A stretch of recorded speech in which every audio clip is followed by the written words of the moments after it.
Voici une réécriture du témoignage de Marcel Aubert, au format récit oral, d'environ 2200 mots.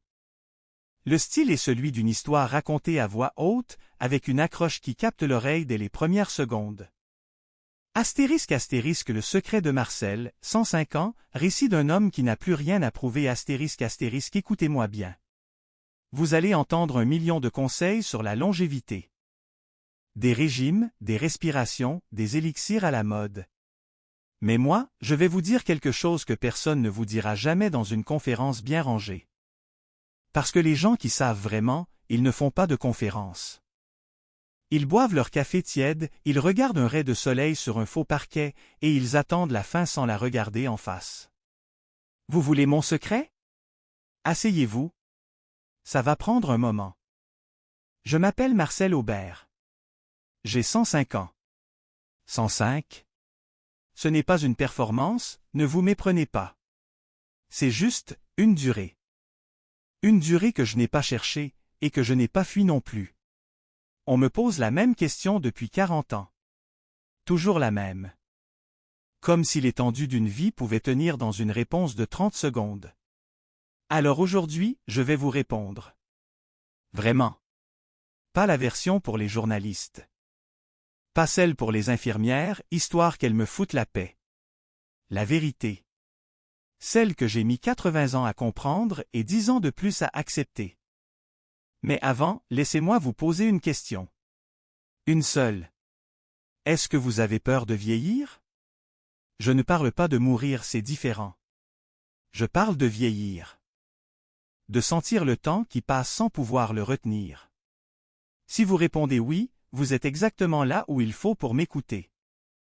Je vis aujourd'hui dans une chambre de 20 mètres carrés, au 3e étage d'une maison que le personnel appelle « résidence » et que nous, les résidents, nous appelons entre nous « la salle d'attente ».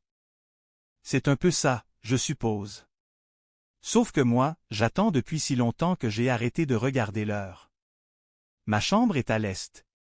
Le matin, le soleil entre par la fenêtre. Pas envahissant, non. Discret? Il pose une bande de lumière sur le parquet stratifié parce que c'est du stratifié, ne vous y trompez pas. Et cette bande avance très lentement pendant que je bois mon café. Le café, ici, est tiède. Toujours tiède. J'ai renoncé à me battre là-dessus. Avec l'âge, on apprend à choisir ses batailles. Sur ma table de nuit, 3 choses, une photo dans un cadre en bois sombre, un livre astérisque la condition humaine astérisque de Malraux. Cadeau de mon père à mes 20 ans et un petit carnet où j'écris chaque matin une phrase. Juste une. Hier, j'ai écrit, astérisque, pourquoi les gens qui ont peur de la mort passent-ils autant de temps à ne pas vivre? Astérisque le personnel est gentil. Il y a Aminata, 32 ans, une façon de poser la main sur votre épaule qui vous fait sentir moins seul. Il y a Thierry, l'aide-soignant du soir, qui fredonne des chansons que je ne connais pas. Et puis il y a les familles, le dimanche. Les enfants qui regardent leur téléphone dans le couloir, pendant que leurs parents sont assis là, les yeux vides, à attendre une visite qui peine à exister vraiment. Je ne les juge pas. Vieillir fait peur aux jeunes. Ça leur rappelle que le temps n'est pas infini. Alors ils regardent leur téléphone, et moi je regarde la bande de lumière. Étrangement, nous faisons la même chose, nous évitons de penser à ce qui nous effraie. On me pose souvent des questions sur mon alimentation. Vous mangez quoi, monsieur Aubert? Vous évitez quoi? Vous prenez des compléments? Je vous le dis franchement, j'ai mangé de tout, toute ma vie. Du beurre, de la viande rouge, du fromage, beaucoup de fromage, pas question d'y renoncer. Du vin jusqu'à mes 90 ans. Du vrai vin de table, pas du bio à 40 €. J'ai fumé la pipe 20 ans, entre 30 et 50, jusqu'à ce que mon médecin me menace de ne plus me serrer la main. Ce n'est pas l'alimentation. Ce n'est pas l'exercice non plus. J'ai eu une vie physique ordinaire. Je marchais, je travaillais la terre, je n'ai jamais couru un marathon ni fait de yoga. Je ne connais pas mon rythme cardiaque. Alors quoi? Voilà le premier morceau de vérité. Pendant des décennies, j'ai répondu ce que tout le monde attend, je mange des légumes du jardin, je dors bien, je garde l'esprit actif. Des réponses propres, rassurantes. Mais l'année de mes 99 ans, l'année qui précède le siècle, un chercheur en gérontologie est venu me voir. Un homme d'une cinquantaine d'années, lunettes rondes, veste en velours côtelé. Il avait un dossier épais. Dedans, les résultats d'analyse qu'on m'avait faites pour comprendre, médicalement, pourquoi ce corps de presque centenaire fonctionnait encore si bien. Il m'a dit, « Monsieur Aubert, biologiquement vous avez le profil d'un homme de 70 ans. Votre cœur, vos artères, votre activité cérébrale? Vous avez 30 ans de moins que votre âge réel. » Puis il a ajouté, « Et on ne sait pas pourquoi. » Vous entendez ça? Un chercheur spécialiste du vieillissement, avec tous ses instruments, tous ses chiffres, et il me dit qu'il ne sait pas. Il m'a posé beaucoup de questions. Et soudain, une question que personne ne m'avait jamais posée avant lui, est-ce que vous avez déjà eu vraiment envie de mourir? Pas dans un sens médical. Dans un sens humain. Est-ce que vous avez déjà voulu que ça s'arrête? Moi, j'avais 99 ans. J'avais traversé 2 guerres, la mort de ma femme, la mort d'un de mes enfants, la mort de presque tous ceux que j'avais aimés. J'ai répondu oui. Plusieurs fois. Et ça a tout changé. Laissez-moi vous emmener quelque part. Nous sommes en 1952. J'ai 32 ans. La guerre est finie depuis 7 ans, mais elle n'est pas finie pour les hommes qui l'ont faite. On ne parlait pas de traumatisme à l'époque. On disait, il a du mal à se remettre. Et la vie continuait, parce que c'est ce que la vie fait, elle continue, qu'on le veuille ou non. Ma femme s'appelait Hélène. Elle connaissait les herbes, les saisons, les humeurs du ciel. Elle ne parlait pas pour ne rien dire, mais quand elle parlait, vous l'écoutiez sans même vous en rendre compte. Nous avions 3 enfants. Julien, l'aîné, 10 ans, qui voulait être instituteur. Louise, curieuse et têtue. Et le petit Antoine, 4 ans et demi, avec un rire, mon Dieu, ce rire.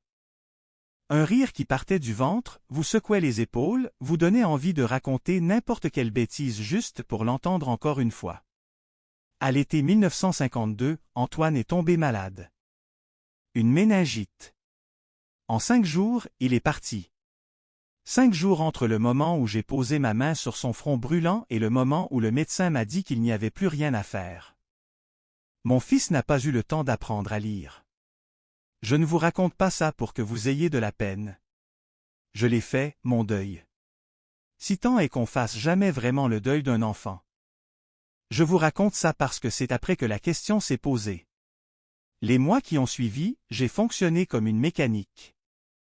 Et puis un matin, au printemps et les pommiers étaient en fleurs, je me suis réveillé avec une pensée très claire, très froide, astérisque je ne veux plus, astérisque je ne voulais pas mourir de façon violente. Les hommes de ma génération ne romantisaient pas la mort.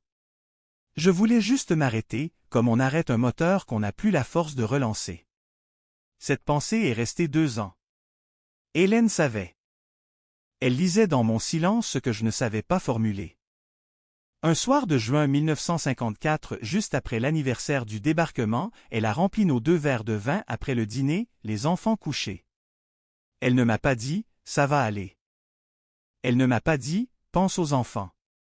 Elle m'a dit la phrase la plus importante que j'ai jamais entendue, plus importante que tous les discours de médecins et toutes les sagesses des livres.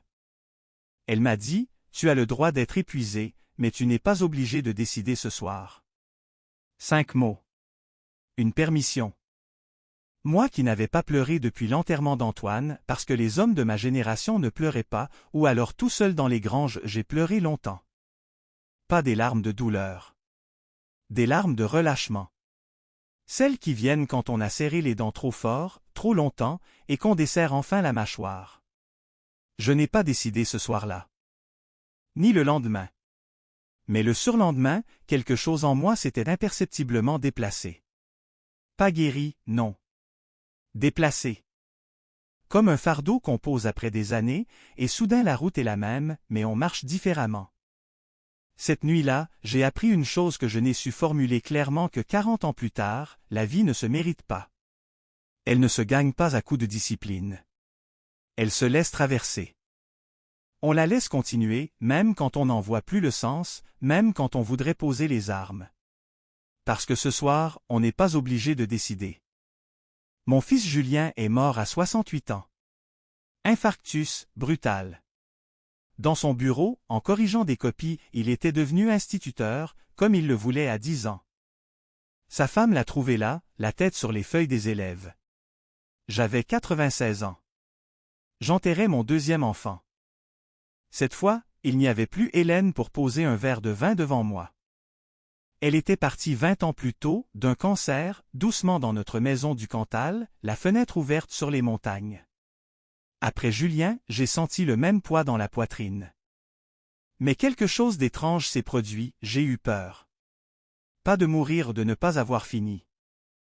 À 96 ans, j'ai eu l'impression absurde qu'il me restait quelque chose à comprendre, quelque chose d'essentiel, juste là au bout des doigts, que je n'avais pas encore saisi. Et cette conviction têtue m'a porté. Le chercheur au velours côtelé, quand je lui ai raconté tout ça, a hoché la tête. Puis il a sorti de son dossier une étude sur les supercentenaires, les gens qui dépassent 110 ans. En Sardaigne, à Okinawa, en Grèce. Partout, un résultat revenait, qu'on mentionnait en bas de page comme une curiosité gênante, le facteur commun n'était ni le régime, ni l'exercice, ni même la génétique. C'était quelque chose qu'ils appelaient prudemment astérisque la tolérance à l'ambiguïté existentielle astérisque. La capacité à ne pas avoir de réponse et à vivre quand même. La capacité à tenir avec une question ouverte, sans exiger qu'elle se ferme. Les gens qui vivent très, très longtemps, disait cette étude, ne sont pas nécessairement ceux qui ont le plus envie de vivre.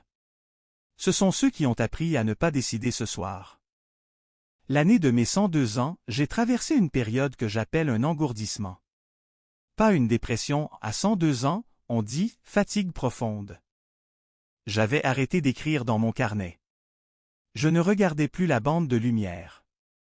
Je répondais par oui ou non. Ce qui m'en est sorti, ce n'est pas un traitement. Ce n'est pas la famille, même si mon petit-fils Thomas venait chaque semaine avec son rire qui rappelait celui d'Antoine, 70 ans après. Ce qui m'a sorti de là, c'est Aminata. Un soir, elle finissait tard. Je l'entendais fatiguée dans sa voix. Elle s'est assise au bord du fauteuil près de mon lit, pas le temps réglementaire. Elle m'a dit, « Monsieur Marcel, est-ce que vous pouvez me raconter quelque chose de beau de votre vie ?